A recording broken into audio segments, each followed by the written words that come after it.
Adin Ross, the kid who turned live streaming into a multi-million-dollar empire, pulling in massive checks from Twitch, YouTube, sponsorships, and merch. At his peak, it felt like money was falling from the sky. But now, the internet whispers a different story. Rumors say he's broke. The king of online streaming dethroned by his own spending. Or is this just another case of the internet building a myth out of memes and half-truths? Today, we're unpacking the mystery, the public perception, his wild revenue swings, and the bigger asset picture almost nobody talks about. Stay until the end and ask yourself, is Adin Ross really finished? Or is this just financial smoke and mirrors? So let's rewind and look at just how wealthy he appeared to be. Why people think he's broke.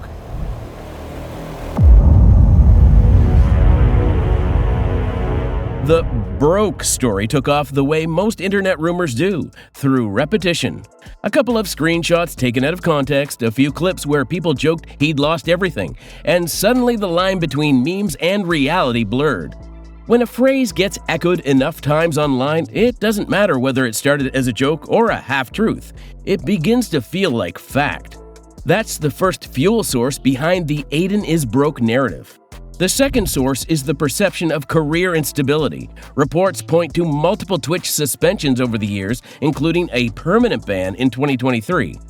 Just because you can really lose the shit like quick, bro. And people, I don't know, bro. I just feel horrible. I just fucked up, bro. I fucked up. I got banned on Twitch, guys. I didn't get anything back yet. I think it's a permanent ban. I'm gonna appeal it. Each time that happened, comment threads filled up with speculation about money troubles instead of focusing on what platform he'd land on next. Layered on top of that were his highly publicized links to controversial figures, which added to the idea that his career path was chaotic and unpredictable. Put together, those moments created a picture of risk, even if his bank account wasn't actually at risk. Then there's the spectacle of spending. Online coverage has highlighted his garage of high-end cars, exotic vehicles worth millions, and his habit of big-ticket gestures. One headline-making example was a reported gift of both a Rolex watch and a Tesla Cybertruck to Donald Trump. Whether you see that as loyalty, publicity, or excess, it reinforced the impression of someone burning cash faster than they could make it. I like Adin, but he's a perfect example. He is a perfect example of why you can't give people money early. Really? Well, look at him. He's a kid. He doesn't do any real work. He sits on streaming websites, fucking gambling, a dumbass. He keeps going on and off drugs and just being an idiot. Falling in love with whores, breaking up and going on and off drugs, getting fat, putting on loads of weight. Like he's too young to get rich. You can't give a kid a $50 million streaming contract. To critics, it reads as the classic playbook of reckless spending, the kind of behavior that must lead to going broke. And history in the streaming space makes that reading feel possible. Plenty of creators have made a fortune early, flaunted it, and then watched the attention dry up while the bills kept coming. Those cautionary tales become the template that observers project onto him. The storyline practically writes itself. Rich young streamer, flashy lifestyle, inevitable collapse. It's simple, it's dramatic, and it sticks.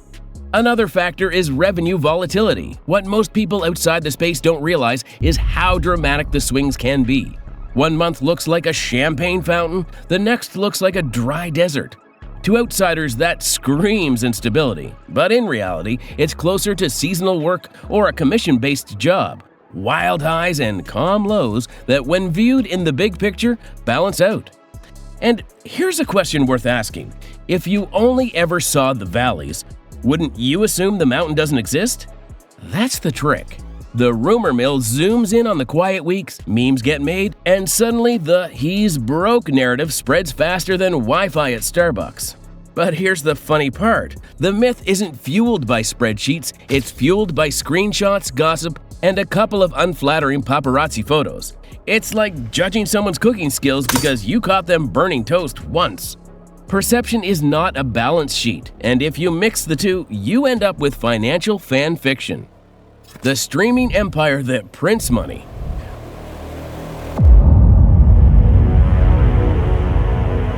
What really keeps the conversation from adding up is the insane cash flow his streaming deal generates. The big turning point was his switch from Twitch to Kick. So guys, I'm not permanently full-time going there. I want to feel it out and I want to make sure my community f***s with it too. So I'll still stream on Twitch if that's what you guys want. But what I will say is this. I'm going to Kick this week. Twitch gave him exposure, but the revenue leaks and constant suspensions put cracks in the foundation. Kick bet on him differently. They handed out deals that weren't just larger, but designed to lock in their stars. That's where his income stopped looking like maybe stable and started looking like a system built to print money. Sources reporting on his Kick contract say hourly rates have been pegged anywhere from $10,000 on the low end to nearly $99,000 at the high end. I get paid pretty well. 5-figure number? Or 6-figure number? I'm sorry, I'm stupid. What's 5 figures? Like 10,000 to 99,000 an hour, or 100,000 or more an hour. Like is 6 figures. The first option. It's in the 5-figure range. Yes. That's wild though. That's crazy. That's great. Pretty good. Yeah, it's pretty. I think that's probably the world's highest hourly Highest rate. paying, It highest is. paying You're 9 to going 5. to make $8 an hour. You're making maximum wage. That is crazy. To keep it in perspective, those are widely reported estimates based on industry coverage, not exact IRS filings. Even so, that range gives you a sense of the scale we're talking about. And in one stream, he himself claimed to be pulling in about $200,000 for a single session. Whether you see that as exaggeration or not, it puts a concrete face on what those hourly rate discussions mean in practice. Put into plain terms, a night of streaming for him could equal a year of full-time work for a professional in law, medicine, or finance. That's how far outside regular earning brackets these deals land. Short version, someone else works 12 months, he works 4 hours, and the paychecks line up. But Kick is more than an hourly wage machine. The partnerships layer in bonuses, revenue shares, and even reported equity stakes in the platform. And they're giving me tens of M's if I go full time. If you guys, if I go full time. And equity. That means the money doesn't just arrive as one-off checks. There are structural attachments to Kick's future. Where Twitch wavered, Kick gave him both the spikes of immediate income and the scaffolding to hold a long-term presence. On the other side of the equation, YouTube fills the role of floor income. His main channel pulls in passive revenue from past uploads. Public estimates put the ad money in the low to mid-thousands monthly, depending on how the archive is surfacing in recommendations. It's not the flash of a 200K stream, but it's steady. Every clip, every repost, every compilation keeps dripping dollars into the pool month after month. Memberships and super live chats add a little more consistency. It's the opposite of volatility. So when you pair Kick with YouTube, the picture starts to make sense. Kick provides the explosive peaks while YouTube supplies the reliable base. Together, it creates a financial rhythm that shrugs off gaps or controversies. You see the spikes when he goes live, but the passive content engine never stops running in the background. And it's not just paychecks. A lot of the real money is parked off camera. The asset fortress, real estate, crypto, and beyond. Platforms matter, but assets matter far more when you ask if someone is truly bankrupt. Streaming checks can spike or vanish overnight, but wealth is measured by what's left standing when the cameras go dark. In Ross's case, public reports point to a portfolio of properties, investments, and collectibles that make the "he's broke" narrative look less like finance and more like folklore. Take real estate, for example. Reports tie him to co-ownership of a Hollywood Hills mansion in Los Angeles, valued around $5 million, and a $25.5 million in Davie, Florida. These aren't just luxury toys, they're long-term equity anchors. Even his smaller holdings, like reported rental units in Los Angeles, quietly generate recurring rent, stacking steady income beneath the flash. Critics see sprawling estates and assume reckless spending, but in practice, these properties double as homes, status symbols, and business assets. They can be flipped, rented, or leveraged, which means they're more shield than liability. Pair that with his rumored portfolio of collectibles from rare sneakers to high-end cars, and it paints a picture that's very different from the meme-fueled idea of Adin's broke. The investment side builds on that base. Public estimates suggest he maintains a stock portfolio worth about $9 million, spread across household names like Tesla and Intel, but also higher growth picks. He reportedly keeps another $3 million in safer assets like bonds and deposits. The point isn't that these are safe forever. Stocks can dip too. But diversification helps hedge volatility. He doesn't keep it all in one bucket, which is exactly what the broke narrative ignores. Crypto adds more controversy. A lot of people latch onto the volatility and assume losses wipe him out. The reality is more balanced. Reports say he holds positions in Ethereum and Bitcoin and some rare NFTs, including sought-after CryptoPunks, estimated in the six-figure range each. Crypto is volatile, yes, but in practice it functions like any other high-risk asset in a portfolio that also includes real estate and bonds. Even when one side staggers, another holds steady. That mix is by design. And then there's the stuff most visible online: cars, watches, gear. He reportedly has a luxury car collection worth around $2 million containing brands like Lamborghini and Ferrari. For the audience, that looks like cash burned on shiny objects. But in the influencer economy, these items double as brand props. For those that don't know, how did you make your millions? I made my millions playing video games for a very long time, kind of building up the streaming space, kind of creating, people say what streaming is today. Did you have anybody that doubted you early on? Oh, my own family. My own family used to doubt me. I remember my parents were very big on me going to school, becoming a lawyer, an accountant, or something in mind, like with a suit and tie. But yeah, you know everyone. A Lamborghini in a thumbnail or a Rolex on stream creates shareable content and conversation. They usually carry resale value too. So while they are extravagant, they're not automatically liabilities the way rumor suggests. Taken together, properties, stocks, crypto, and brand assets, the structure looks closer to an asset fortress than a crumbling empire. Passive rent, equity growth, and investment hedges make bankruptcy far less likely than the meme implies. Look at the receipts, and the myth of collapse starts to wobble. The real takeaway? When you line up the income streams with the asset base, the broke narrative doesn't hold. But maybe the most overlooked element is how much of this is theater by design.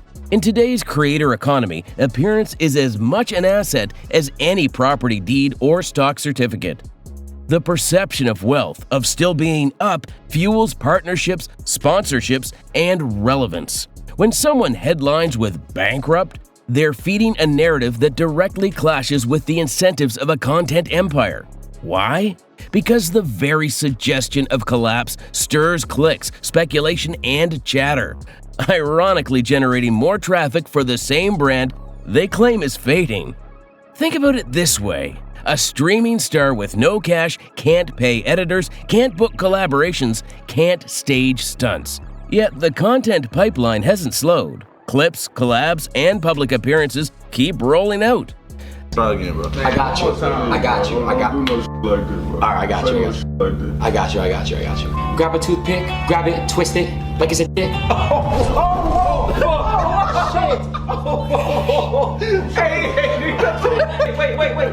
I gotta leave. That requires infrastructure, payroll, and liquidity. Those things aren't consistent with a collapse. They're signals of continuity. Even sponsorship deals, the quiet backbone of influencer wealth, still show up on streams and socials. Brands don't back someone in freefall. They back stability. Another point, diversification isn't just financial, it's reputational. When one platform cracks down, another usually opens. Creators of this size build redundancies, merch lines, event appearances, secondary channels, even equity stakes in startups. They're all safety nets. That web of income sources doesn't vanish overnight. So when the broke label trends, it's more a cultural reflex than a balance sheet truth. The receipts show an individual who might scale up or down, pivot or pause, but not someone on the verge of total financial wipeout. In fact, if anything, the louder the rumors get, the more value they generate in views and engagement. That irony is the final lesson. In the influencer economy, even being called bankrupt can become another revenue stream. So here's where it all lands. The available evidence makes bankruptcy unlikely. Public estimates cluster around $16 to $24 million in net worth, and that range reflects a diversified setup across contracts, real estate, stocks, and crypto. In reality, the narrative of collapse spreads faster than a spreadsheet of assets ever could. Rumors sell better than ledgers. Numbers matter, but stories spread like wildfire. And that's why Adin Ross's finances live in the space between fact and speculation. Adin Ross went from millionaire flexes to financial mystery. The mansions? Sold. The stream? quieter. The money, no one really knows. Is this the downfall of one of streaming's biggest stars, or just the calm before his next move? Behind every headline is a choice. Believe the spectacle or believe the receipts. Now, I'll hand it off to you. Did the receipts shift your perspective? And remember, you decide what's real and what's not. Wild, right? Hit subscribe so you don't miss what happens next. Because with Adin, the story is never really over. It's just waiting for the next chapter.